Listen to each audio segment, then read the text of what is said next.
What do you do when your current work that you're trying to make right now doesn't seem to live up to the work you've done in the past? I'm going to talk about that right now. So I recently got a comment on one of my last videos, Chasing Perfection, by a viewer named JetN Amplify, and he asks, I have a similar problem that is slightly different. I took a few months off of drawing so I could focus on school, and now I found myself entirely discouraged to draw because my current art is in no way comparable to what I used to make.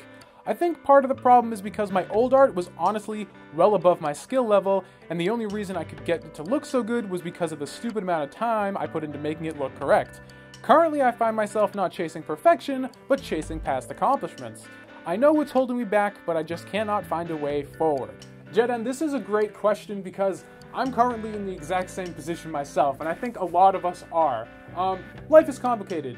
Lots of things come up in life that throw us off our schedules, and for whatever reason, we can't keep practicing as much as we either would like or probably should. From like December to February, something like that, I was doing gesture drawings every day because one of my weakest things when it comes to drawing is drawing the figure, because I never took a life drawing class in college. I was in graphic design, and I hate drawing from life a lot. I like imagining things in my head, but it's hard to imagine the figure when you don't really know what you're doing.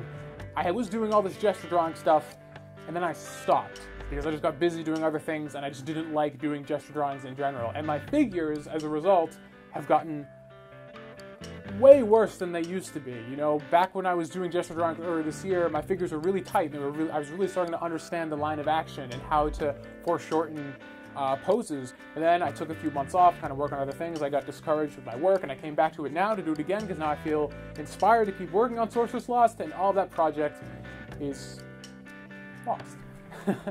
And it's a bad feeling, you know, because it's like you had this ability and now it's gone. But something to help you kind of get over that initial depression or initial like discomfort on not being as good as you used to be is realizing that you can get there again. You know that you can do it. You've done it already. You've done it before. So you know it's just a matter of putting in the extra practice a little bit to get back to that level. I know that if I took the next month, starting like today, I did gesture drawings every day, I get back to where I was quicker than I was initially, because it's still up here, it's just rusty. I'm rusty, not learning new things. I'm just like reassociating myself with skills I already have that have just kind of fallen by the wayside because I haven't used them. And this is true for anyone who has kind of moved away from some sort of skill for a while, you know? It's the same way as if you like were really good at a video game, like back in the early 90s, like I was boss at Sonic the Hedgehog 2 because I played it every day on Sega Genesis. Now I play Sonic the Hedgehog 2 and like I get wrecked on like third or fourth zone because I don't play it anymore. I don't remember all the ins and outs that I used to, you know? And just like you get rusty when you're playing a video game, drawing is just as much a skill. You're going to get rusty at it. But with drawing, you have to realize that you've already gotten to that point before. It's not the same struggle as if you're trying to like desperately claw forward and get better than you've ever been before, because then you can't, it's much more difficult to conceive being better than you've ever been than to catch up to where you were before. So my advice would be realize that you've already gotten there before, and it's just a matter of getting refreshed and doing it again. So Jeden, I hope that helps, and for anybody else who's struggling with that, it works for me. Doesn't make the initial part any easier, but it's something to keep in mind to kind of, you know, counter those negative thoughts. My name is Tom Oliver. You've been watching Rebel Pixels, a channel dedicated all to empowering and enabling DIY creativity on the web. If you are all about living and dying by your art, you should click that subscribe button down there and join the rebellion.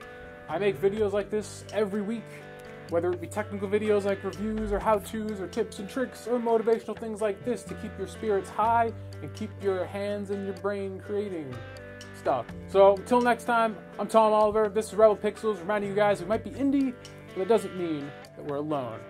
Catch you all next week.